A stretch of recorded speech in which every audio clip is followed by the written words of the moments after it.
Capítulo 14, o castigo dos idólatras.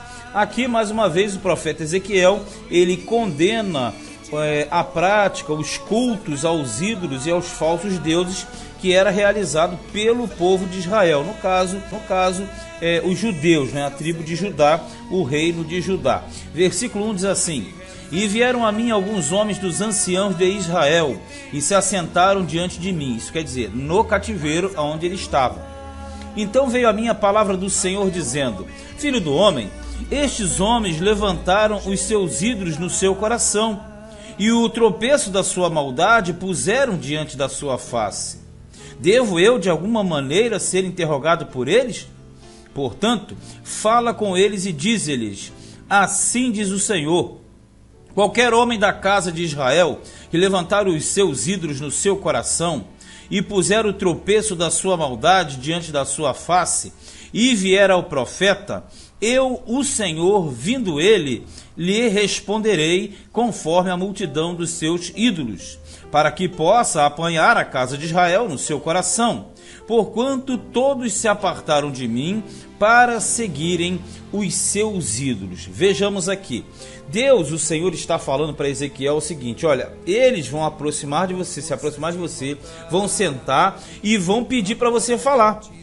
Mas na verdade eles querem que eu responda às perguntas deles, que na verdade eles acham estar certos. E na verdade aqui o Senhor falou o seguinte: eles têm ídolos no seu coração. O que ele quer dizer com isso aqui? Que por fora havia uma aparência religiosa, por fora parecia que realmente era algo produtivo, mas por dentro não.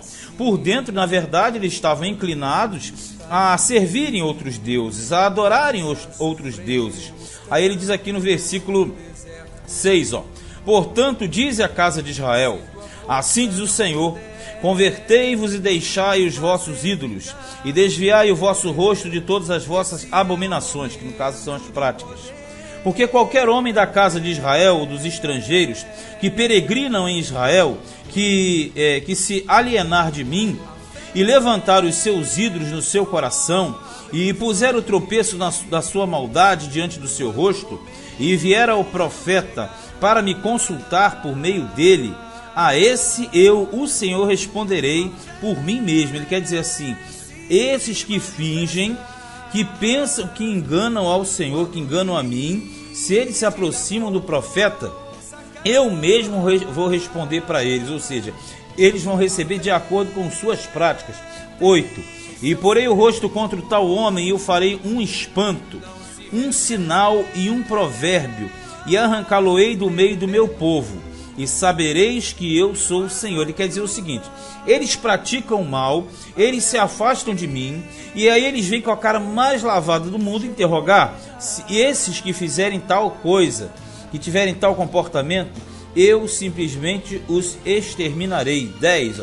E levarão a sua maldade, como a maldade do que pergunta será a maldade do profeta. Ou seja, se o profeta entrar na linha deles, sofrerá o mesmo dano que eles têm.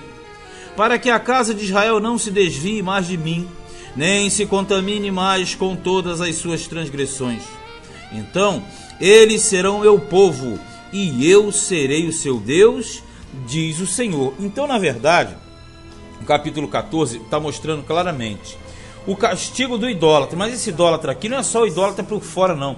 É aquele que dentro de si já tirou o Senhor e colocou outro Deus.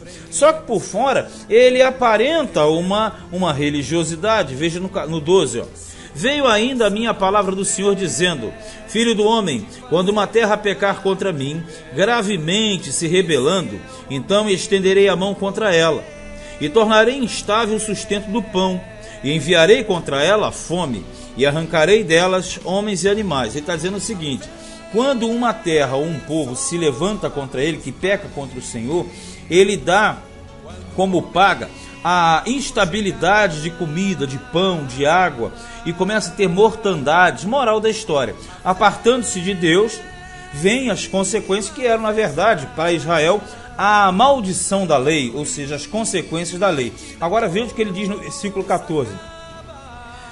Ainda que estivessem no meio dela quem? Dessa terra, estes 3 homens, Noé, Daniel e Jó, eles pela sua justiça livrariam apenas a sua alma, diz o Senhor.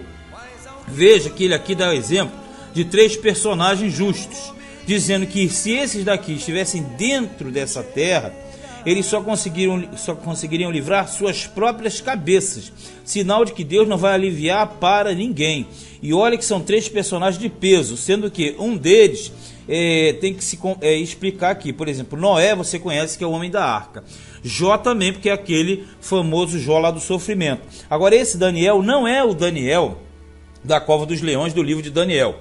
Esse Daniel aqui é um herói da antiguidade que ficou famoso no meio do povo de Deus por causa da sua justiça e da sua sabedoria. Então esse Daniel aqui não pode ser confundido com o Daniel, aquele da cova dos leões. Esse daqui viveu em torno de 1200 antes de Cristo, esse Daniel aqui. Aí você pode falar assim, o outro Daniel está paralelo com ele aqui, com Ezequiel. O Daniel, o outro, não poderia sequer ser comparado como exemplo, porque ele ainda estava em atividade e o ministério dele é paralelo ao de Ezequiel. Só que enquanto Ezequiel está no meio do povo cativo, Daniel está na corte. Então esse Daniel aqui não é, na verdade, o Daniel da cova dos leões, e sim o Daniel, um herói que viveu entre 1200 aproximadamente antes de Cristo, dentro do povo de Deus. Aí ele fala que se tivesse esses 3, ele só livraria os 3, 15. Se eu fizer passar pela terra nocivas alimárias, quer dizer, animais ferozes, e elas a assolarem, que fique assolada e ninguém possa passar por ela por causa das feras. Ainda que esses 3 homens estivessem no meio dela, vivo eu, diz o Senhor, que nem a filhos nem a filhas livrariam. Só eles ficariam livres e a terra seria assolada, ou seja, somente livrariam suas próprias cabeças. Ou se eu trouxer a espada sobre a tal terra e disser, espada passa pela terra, espada é guerra no caso, e eu arrancar dela homens e animais, ainda que aqueles 3 homens estivessem nela, vivo eu, diz o Senhor, que nem filhos nem filhas livrariam, mas eles só ficariam livres. Ou se eu enviar a peste sobre a terra, tal terra, e derramar o meu furor sobre ela com sangue, para arrancar dela homens e animais, ainda que Noé, Daniel e Jó estivessem no meio dela, vivo eu, diz o Senhor, que na verdade nem seu filho nem sua filha livrariam, mas só livrariam sua própria alma, quer dizer, sua própria vida pela justiça. Então ele está repetindo várias vezes, vários aspectos. Olha só, 3 elementos importantíssimos: não livrariam suas cabeças, livrariam somente suas cabeças, mas não a de seus descendentes. Olha que é parente próximo, né? Filho, filha.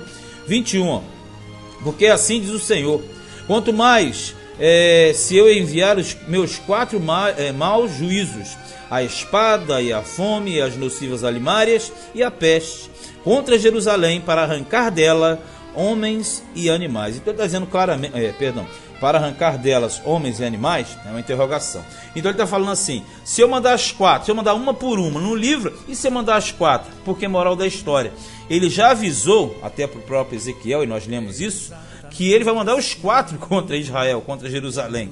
Então na verdade não tem como escapar da mão do Todo-Poderoso. 22, mas eis que alguns restarão nela, e serão levados para fora, assim filhos como filhas, eis que eles virão a vós e vereis o seu caminho e os seus feitos, e ficareis consolados do mal que eu trouxe sobre Jerusalém e de tudo que trouxe sobre ela, e sereis consolados quando virdes o seu caminho e os seus feitos, e sabereis que não fiz sem razão tudo quanto tenho feito nela, diz o Senhor. Moral da história, quando a catástrofe chegasse, eles teriam que simplesmente acatar, porque não havia condição ou condições de evitar, ou melhor, de se evitar aquele mal que era determinado pelo próprio Deus. Então, na verdade, era questão de tempo esperar que tudo aquilo acontecesse. E, na verdade, tudo aquilo realmente veio a acontecer. Este foi o livro de Ezequiel, capítulo 14.